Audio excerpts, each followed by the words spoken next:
阿 K 中唔中意東南亞菜？可以啊，我中意東南亞。我好中意東南亞。今日咧帶 K 過嚟聽佢這一邊咧，是為了加飯的。係。加東南亞飯，好不好？可以啊。係啦，咁啊，因為呢一間其實我上次嚟過㗎啦。到嚟咧環境係 OK 嘅，金色啦、墨綠色啦，係高端大氣嘅。但係咧，因為問咗佢3月份先開，上次得一支冷，經費又少，咁啊食嘅嘢咧又唔算話太多，咁所以點評得唔係咁深入。今次咧佢哋又話出一啲新菜，所以今次咧想帶你過嚟深入點評少少。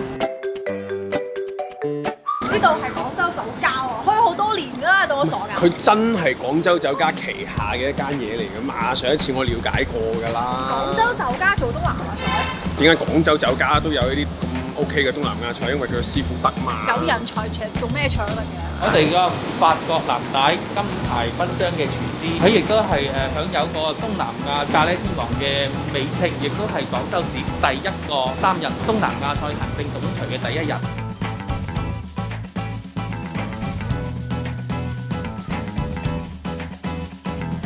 呢個係叫做原隻椰青冬陰功。佢哋啱拍特寫嘅時候，我話點解咁濃咁結嘅？佢加咗啲咩令佢咁辣、辛、甜、香？甜，先係甜嘅味，然之後咧佢嗰個辣嘅呢個煎頭就喺出邊成個口。少油，佢好濃㗎，佢唔會好辣。佢香甜。你飲緊嗰陣時，嗰個口裏邊嘅感覺好似食緊一個醬。我呢個口感啊，真係會唔會係因為佢係原隻椰青，所以煮咁濃？冬陰湯我哋會用泰國椰青，個醬都係我哋秘製醬去煮嗰個湯底，呢條方都係10幾年。我哋新鮮磨，有比例嘅，有比例，即係每個份量有比例。呢個紅油啊，爆香佢，爆香嗰隻。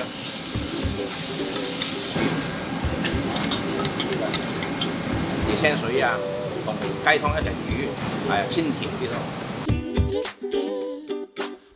但係佢結得嚟咧，佢睇佢濃啊，但係佢結得嚟咧入口其實係滑，試下就知㗎啦。我喺其他地方未試過。大家煮冬陰功好多都會用椰青，我都聽過，但係咧佢哋係一個椰青會煮一大煲咯，但係佢呢個份量係啱好 keep 喺就係一個咁嘅量度咯，所以佢所有嘅食材啊含量都好高，所以佢嘅味先會有咁結，有咁香。其實四大天王咧就有呢一個古法明爐海鱸啦，呢個咖喱蝦啦，仲有呢個炭燒豬肌肉啦。同埋嗰個越南火車頭湯粉，古法明爐海鱸魚，哇好多香料喎！嗱，我見到嘅有檸檬啦，有呢個有薑絲啦，然之後香茅啦，啲辣薑嚟嘅。因為佢呢度啲食材咧，基本上都係喺泰國嗰度運過嚟。呢條魚咧，其實我哋係已經擺耐少少嘅啦，我哋已經拍特寫，都叫入味啦。多啦。嗰魚肉如果你唔點醬嘅話咧，食起身就係好清，好清嘅少少鹹味，冇其他啦。個湯咧係你唔會覺得嗰個魚肉收到啦。做咩？個湯你唔會覺得個魚點啊？個湯有啲酸。酸呢家嘢見仁見智啦，有啲人中意好酸啊，有啲人中意乖酸啊。即係個人認為，我覺得呢一種酸咧唔好點太多，你就咁齋飲咧，有可能係飲多2啖真係覺得會好酸。呢個酸度可以接受，當汁醬咁樣樣再點佢咧，其實係 OK 嘅。其實呢個海鱸魚咧，湯完之後煎8分鐘到啊，都可以咁煮嘅，煮嘅時間耐啲。攞啲雞湯啊，落啲南薑香茅啊、泰國芫茜啊幾種香料一齊煮。佢泰國人通常唔用鹽，都係用魚露。調咗個湯之後，跟住淋上嗰條魚嗰度啊，去煮嗰啲湯嗰啲檸檬啊、南薑香茅啊，滲入嗰條魚，等嗰條魚更加濃郁、更加香，好腥味，酸酸辣辣，開胃。四大天王當中嘅劉德華啦，好嘛？嗰啲咖喱醬係流得比較犀利，係好大隻。香嘅椰香味啊，好綿。其實佢係偏甜嘅方向，就好似忌廉湯咁。係忌廉湯咁，一入口咧主要係椰香味，然之後係甜嘅，咖喱味反而唔重啊。點啊？撈飯真係一流嚟啊！好廣東標嗰種感覺，並唔係好傳統嘅咖喱，佢並唔係嗰種好傳統稀稀地嘅，又或者係充滿晒好多辛辣味嘅嗰啲咖喱醬。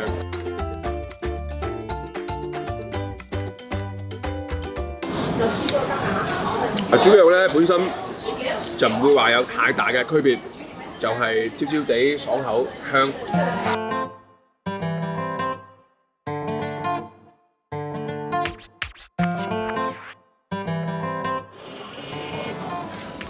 301蚊。滿唔滿意啊？我哋個價好滿意啊！係啦，我哋4個人過嚟食4個大菜，然之後飯啦，再加一個嘉椰黃油吐司，甜品係啦，仲有呢個就甜品嚟嘅，咁啊加埋咧係一個幾多？超咗經費1蚊雞，301蚊。大部分嘅菜式係 keep 到個水平，因為我之前嚟過啊嘛。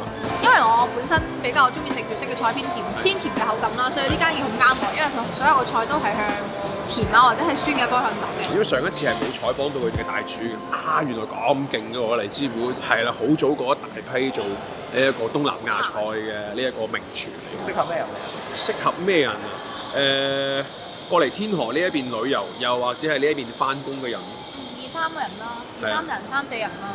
2個人都得嘅，一個人就唔好嚟。一個人如果你食嘅話咧，你係過嚟食嗰個越南火車頭粉。我話嘅。好，呢度係品城記，唔同平台點擊關注，下次更新大家就唔會錯過㗎啦。好，拜拜。